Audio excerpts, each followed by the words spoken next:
সবাই তোমরা কেমন আছো? আমি গল্প দিদু। আমি রোজ তোমাদের একটা গল্প শোনাবো। শুরু করার আগে ভিডিওটা লাইক আর চ্যানেলটা সাবস্ক্রাইব করে নিও এরকম অনেক গল্পের জন্যে। গল্পটা ভালো লাগলে কমেন্ট করে জানিও। আজকের গল্পের নাম গোয়েন্দা রাহুল ও হারানো মণি রহস্য। রাহুল ছিল নবম শ্রেণীর ছাত্র, কিন্তু তার বিচার শক্তি ও পর্যবেক্ষণ ক্ষমতা ছিল অসাধারণ। স্কুলের সবাই তাকে ছোট গোয়েন্দা রাহুল নামে চিনত। সে সবসময় রহস্যের পেছনে ছুটত এবং সত্য উদ্ঘাটন করতেই তার আনন্দ।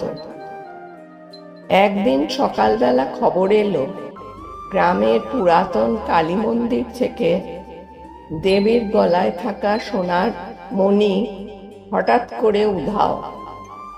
গ্রামের সবাই অবাক ও চিন্তিত হয়ে পড়ে। মন্দির কমিটির সভাপতি বললেন, এটা চুরি ছাড়া আর কিছু নয়।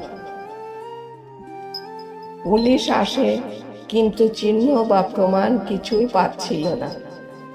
রাহুল খবর শুনে ঘটনাস্থলে পৌঁছে যায়। সে দেখে মন্দিরের পেছনের জানলাটি খোলা এবং মাটিতে কাদায় হালকা পায়ের ছাপ। সে ছবি তুলে রাখে। তারপর রাহুল আশেপাশে খোঁজ নিতে থাকে। সে জানতে পারে মন্দিরের পুরোহিত ভবেশবাবু হঠাৎ করেই অসুস্থ হয়ে বাড়ি চলে গেছেন এবং কারো সঙ্গে ঠিকমতো কথা বলছেন না। রাহুল সন্দেহ করে এবং নিকটস্থ দোকানে যায়। দোকানি জানায়, ভবেশবাবুর ভাই গতকাল রাতে শহর থেকে এসেছে, কিন্তু কাউকে কিছু জানায়নি। রাহুল পুলিশকে নিয়ে ভবেশবাবুর ঘরে যায় এবং খোঁজ করে একটু পুরনো ট্রাঙ্কের কাপড়ের নিচে লুকোনো অবস্থায় মণিটি খুঁজে পায়।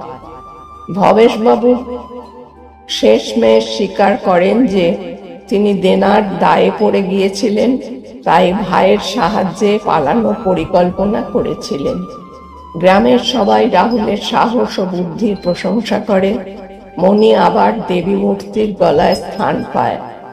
রাহুল বলে, সত্য কখনো লুকানো যায় না। সাহস আর সততার পথে হাঁটলেই সত্য সামনে আসে। আজকের গল্পের শিক্ষা, সত্যকে কখনো ঢেকে রাখা যায় না। মিথ্যার জাল যতই গাঁথা হোক, সততার আলো একদিন তা ভেঙে দেয়। তাহলে আজকে আমি আসি, নতুন গল্পের সঙ্গে তোমাদের সাথে দেখা হবে।